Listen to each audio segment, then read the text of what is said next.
Hi everyone, welcome again to Links FA. Right now, maraming nagtatanong sa akin, ano ba yung recommended first unit pag kukuha ka?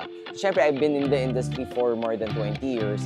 So, syempre, nasanay na first unit na most recommended, especially pag first time buyer siya, is the Glock 19.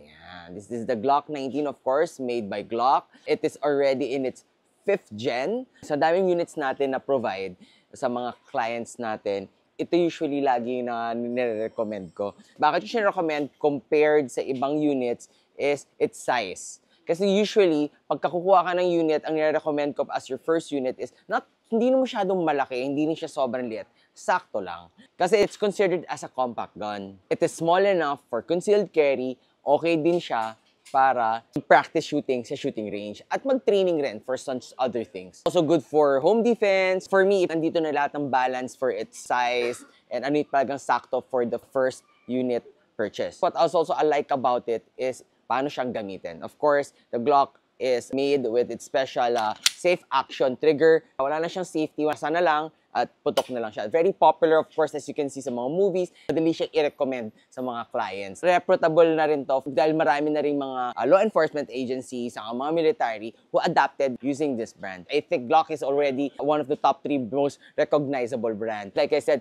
sa testing, okay na to sa dust, siyempre sa mud, sa sand. Sobrang na-test na to. Decades pa lang, pasado na siya dun sa criteria na yun. Like I said, confident na lahat ng shooters, confident na lahat ng users when it comes to this brand. Of course, the Glock 19, even it's compact, 15 rounds na siya ng 9mm. Actually, pwede mo nga pangsaksakan to ng mga 33 to 100 rounds na mga magazine. So what's also special about the Glock 19, para hindi na rin maging disappointed yung mga buyers natin. Kasi pansin ko, yung mga units natin, pag kumukuha sila, ang next na lang ginagawa is ina-upgrade nila. This is the most pinakamaraming aftermarket parts at pinakamaraming aftermarket support. Siyempre, sobrang daming holsters, springs, attachments.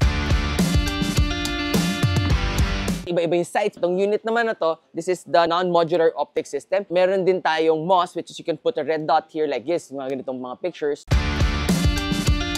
Sobrang daming aftermarket support ang Glock 19. So, kaya man nagtatanong sa akin again, Dino, ano yung pang re-recommend mo as my first gun? Ito ang aking recommend as my first gun. Again, it's because of its reliability, history, capacity, and of course, its use and its name, Glock. So, if you have the budget at kaya nyo naman, why not get the Glock 19 as your first unit?